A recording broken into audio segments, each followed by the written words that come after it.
사랑하고 축복합니다. 5월 4일 목요일입니다. 오늘도 감사와 기쁨과 주님으로 인한 소망이 넘치는 복된 하루가 되시기를 간절히 소원합니다. 오늘 말씀은 처음 말씀하신 것을 기억하십시오 라는 제목으로 함께 말씀을 나누고자 합니다. 오늘 말씀은 민수기 22장 21절에서 35절까지의 말씀입니다. 발람이 아침에 일어나서 자기 나귀의 안장을 지우고 모압 고관들과 함께 가니 그가 감으로 말미암아 하나님이 진노하심으로 여호와의 사자가 그를 막으려고 길에 서니라. 발람은 자기 나귀를 탔고 그의 두 종은 그와 함께 있더니 나귀가 여호와의 사자가 칼을 빼어 손에 들고 길에 선 것을 보고 길에서 벗어나 밭으로 들어간지라. 발람이 나귀를 길로 돌이키려고 채찍질하니 여호와의 사자는 포도원 사이 좁은 길에 섰고 좌우에는 담이 있더라. 나귀가 여호와의 사자를 보고 몸을 담에 대고 발람의 발을 그 담에 짓누름에 발람이 다시 채찍질하니 여호와의 사자가 더 나아가서 좌우로 피할 데 없는 좁은 곳에 선지라. 나귀가 여호와의 사자를 보고 발람 밑에 엎드리니 발람이 노하여 자기 지팡이로 나귀를 때리는지라. 여호와께서 나귀 입을 여시니 발람에게 이르시되 내가 당신에게 무엇을 하였기에 나를 이같이 세 번을 때리느냐. 발람이 나귀에게 말하되 네가 나를 거역하기 때문이니 내 손에 칼이 있었더라면 곧 너를 죽였으리라. 나귀가 발람에게 이르되 나는 당신이 오늘까지 당신의 일생 동안 탄 나귀가 아니냐. 내가 언제 당신에게 이같이 하는 버릇이 있었더냐. 그가 말하되 없었느니라. 그때 여호와께서 발람의 눈을 밝히심에 여호와의 사자가 손에 칼을 빼들고 길에 선 것을 그가 보고 머리를 숙이고 엎드리니 여호와의 사자가 그에게 이르되 너는 어찌하여 네 나귀를 이같이 세 번 때렸느냐. 보라 내 앞에서 네 길이 사악하므로 내가 너를 막으려고 나왔더니 나귀가 나를 보고 이같이 세 번을 돌이켜 내 앞에서 피하였느니라. 나귀가 만일 돌이켜 나를 피하지 아니하였더라면 내가 벌써 너를 죽이고 나귀는 살렸으리라. 발람이 여호와의 사자에게 말하되 내가 범죄하였나이다. 당신이 나를 막으려고 길에 서신 줄을 내가 알지 못하였나이다. 당신이 이를 기뻐하지 아니하시면 나는 돌아가겠나이다. 여호와의 사자가 발람에게 이르되 그 사람과 함께 가라. 내가 내게 이르는 말만 말할지니라. 발람이 발락의 고관들과 함께 가니라. 아멘. 오늘 말씀 제목은 처음 말씀하신 것을 기억하십시오 라는 제목으로 함께 말씀을 나누고자 합니다. 우리는 지금 민수기 22장에서 이스라엘 백성들이 있는 곳, 이 모압 평지에서 일어난 일들을 바라보고 있습니다. 이 모압 평지는 요단강을 건너기 바로 직전의 곳입니다. 모압 땅에 살고 있던 발락이라는 이 모압 왕이 이스라엘의 소식을 듣고 두려워하였고요. 발람이라는 예언자, 지금으로 보면 점치는 자, 성경에는 술사라는 이름으로 많이 나오지요. 이 예언자에게 이스라엘을 향하여 저주할 것을 부탁하였습니다.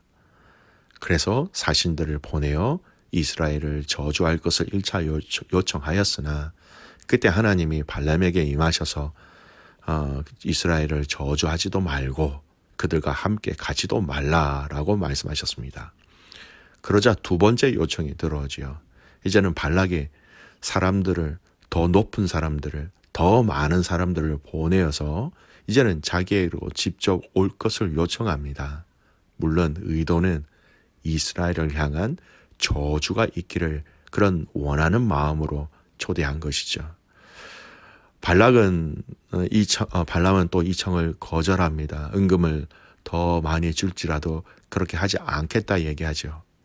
그리고 그것을 떠나 발락에 있는 곳으로 가고자 할 때에 22절 말씀을 보면 하나님이 진노하시고 여호와의 사자를 통해서 그가 가는 것을 막으려 하셨습니다.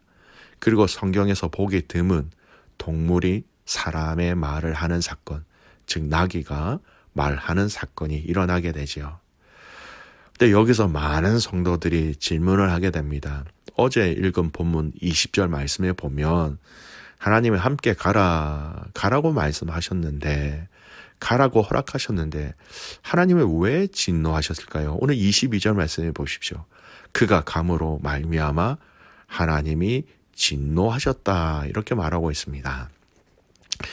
여러분, 오늘 이 본문의 말씀은 두 가지 측면을 통해서 이해해야 됩니다. 첫 번째, 가장 이 쟁점이 되는 22절 말씀을 보십시오.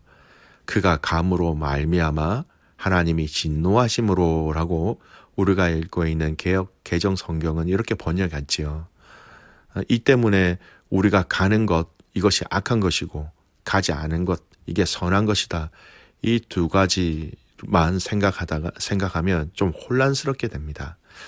하나님이 가라고 하셨으니 그것이 선한 것인데 왜 간다고 순종한 발람에게 하나님이 왜 이렇게 진노하시는 건가? 당연한 질문을 가질 수 있습니다.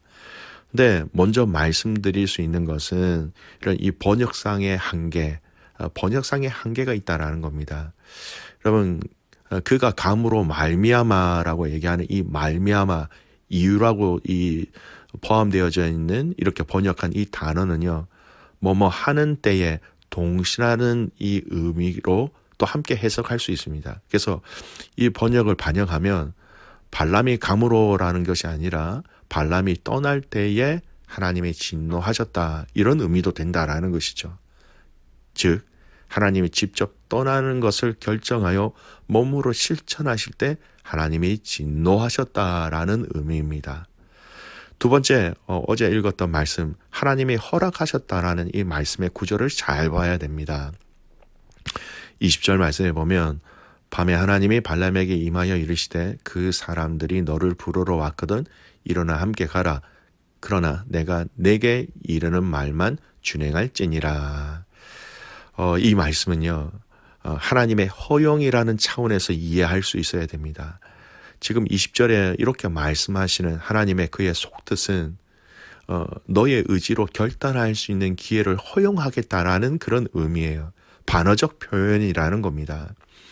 여러분, 우리가 아이들을 기르다 보면 아이들이 계속해서 부모가 허락해 줄 수 없는 내용을 요청할 때가 있죠. 그러면 부모가 어떤 표현을 합니까? 그래, 한번 해봐. 그렇게 어떻게 한번 해봐. 여러분, 문자적으로 보면 이거 허락하는 메시지인데, 여러분 그 뉘앙스나 그 의미를 자세히 살펴보면 진정한 허락이 아니라는 겁니다. 오늘 20절 말씀은 우리는 그렇게 이해해야 합니다. 그래서 여러분, 사실은 이 사람들에 대해서 발람이 따라가야 하느냐, 이스라엘 백성들에 대해서 저주를 해야 되느냐 말아야 되느냐, 이 문제에 대해서는 이미 하나님이 대답하셨어요. 여러분, 12절 말씀 보십시오. 하나님이 처음에 이 발람에게 말씀하신 메시지야. 12절 말씀 보겠습니다. 하나님이 발람에게 이르시되 너는 그들과 함께 가지도 말고 그 백성을 저주하지도 말라. 그들은 복을 받은 자들이니라. 분명히 말씀하셨어요. 가지도 말고 저주하지 말라. 이스라엘 백성들은 복을 받은 자들이다라고 분명히 말씀하셨습니다. 그런데 하나님은 이미 이 발람이라는 술사 마음 안에 악한 마음, 100% 순종하겠다라는 마음이 없다는 것을 알고 계셨다라는 거예요. 그래서 오늘 이 말씀에 보면 발락 왕의 두 번째 요청에 뭐라고 얘기합니까? 이미 말씀하신 말씀으로 이야기하면 됩니다. 그냥 하나님이 너 가지도 말고 저주하지도 말라고 했다라고 얘기하면 되는데, 이 19절의 말씀은 뭐라고 얘기하고 있습니까? 19절 말씀 보겠습니다. 그런즉 이제 너희도 이 밤에 여기서 유숙하라. 여호와께서 내게 무슨 말씀을 더하실지는 알아보리라. 여러분, 이미 분명히 명확하게 말씀하신 하나님의 말씀이 있는데, 여러분, 발람이 이렇게 얘기한 것은 그의 마음 한편에 인간적인 여지를 스스로 남겨둔 표현이라는 것입니다. 말씀하심에 대한 순종함으로 하나님의 말씀을 기다리는 것이 아니라 내 뜻, 내 욕심, 내가 원하는 것을 이루기 위하여 내 생각을 이루기 위한 표현이라는 거예요. 오늘 우리가 하나님 앞에서 정말 조심하고 또 우리 자신들을 돌아보아야 할 영역이 바로 이 부분입니다.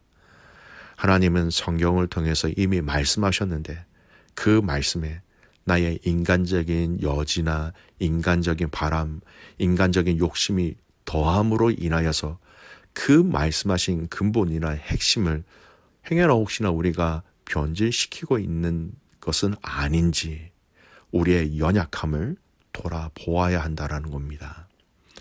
사랑하는 귀한 믿음의 가족 여러분, 처음부터 이미 하나님은 발람에게 말씀하셨어요. 답을 주셨어요. 사람에게 하나님께서 하신 답을 말하지만 그 이후에 추가적으로 다시금 다른 여지를 남기고 있는 것입니다. 여러분, 성경에서 발람에 대해서 어떻게 이야기하고 있습니까? 오늘 이 민수기 안에 말씀해 보면요, 발람은 하나님의 말씀을 듣고 하나님의 말씀을 따르는 신앙적인 표현을 하고 결정적으로 성령에 사로잡혀서 이스라엘에 대한 축복을 하고 있는, 결과적으로 더 나아가서 메시아의 탄생을 예언하여서 이 발람을 하나님의 사람으로 이해하고자 하는 위험이 있습니다. 하지만 성경은 발람을 점쟁이, 탐욕에 사로잡힌 자, 거짓 선지자라고 얘기합니다. 베드로후서 2장 15절에 이렇게 얘기합니다. 그들이 바른 길을 떠나 미혹되어 부올의 아들 발람의 길을 따르는도다. 그의 불의의 삭을 사랑하다가. 발람에 대해서 부정적인 사람이라는 것을 분명히 얘기합니다. 유다서 1장 11절 말씀.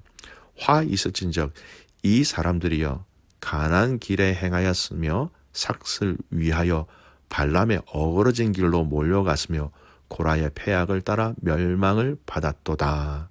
하나님 앞에서 바르게 하지 못한 불순종의 사람으로 발람을 언급하고 있습니다. 여러분, 하나님의 진노의 원인은 이 22장 문맥을 자세히 살펴보면 발람의 마음속에는 이미 하나님의 백성을 향하여 저주하고자 하는, 또 재물에, 돈의 유혹에 이미 넘어가 있었기에 하나님이 진노하셨다라는 겁니다. 이를 뒷받침해 주는 말씀이 오늘 읽었던 본문 말씀 보십시오. 34절 말씀. 발람이 여호와의 사자에게 말하되 내가 범죄하였나이다. 당신이 나를 막으려고 길에 서신 줄을 내가 알지 못하였나이다. 당신이 이를 기뻐하지 아니하시면 나는 돌아가겠나이다. 범죄하였나이다 라는 그의 마음을 드러내었다라는 겁니다. 발람은 만약 주의 천사를 만나 나귀가 막는 사건이 없었다면 얼마든지 이 발락의 요구대로 실컷 거짓 예언을 하며 이스라엘 민족을 저주할 속셈이었던 것입니다. 이에 발람은 하나님의 명령을 어기고 거짓 선지자의 역할을 하려는 속셈으로 떠났다가 이것이 들통나면서 하나님 앞에서 자신의 죄를 시인할 수밖에 없었다라는 것이지요. 여러분, 오늘 이 본문이 주는 메시지, 참 많은 영적인 메시지가 있지만 딱 한 가지만 기억하십시오. 하나님은 이미 발람에게 말씀하셨습니다. 처음부터 말씀하셨습니다. 명확하게 말씀하셨습니다. 뚜렷하게 말씀하신 것입니다. 여러분, 오늘 저와 여러분이 이 땅에 신앙생활을 하면서 기억해야 될 것, 이미 우리에게 처음 말씀하신 그것을 기억하십시오. 나의 유익과 나의 도움과 내가 원했던 것, 이것이 내 마음속에 들어와서 말씀과 섞이지 않기를 소원합니다. 처음 말씀하신 것 그대로 저와 여러분이 말씀 그대로를 순종하며 따라가는, 승리하는 저와 여러분이 되시기를 주님의 이름으로 축복합니다. 아멘. 기도하겠습니다. 살아계신 아버지 하나님, 감사와 찬송과 영광을 올려드립니다. 하나님 아버지, 이미 말씀을 통하여 우리에게 이야기하셨고 알려주셨고 우리의 많은 신앙생활 가운데 이미 답을 우리에게 보여주신 그 하나님의 말씀 앞에 우리가 철저하게 그 말씀을 있는 그대로 순종하게 하여 주시옵소서. 처음 우리에게 말씀하신 그 말씀을 기억하는 저희들 되게 하시고, 그 말씀하신 것에 나의 욕심과 나의 욕망과 내 자아가 더 부서지지 아니하도록 철저하게 하나님 분리시켜 주시옵소서. 오늘 이 하루가 내게 말씀하신 것을 기억하며 내게 말씀하신 그 처음 말씀하신 것을 따라 순종하며 살아가는 귀한 믿음의 성도들이 되기를 간절히 소원하고, 살아서 역사하시는 예수 그리스도의 이름으로 감사하며 기도드리옵나이다. 아멘.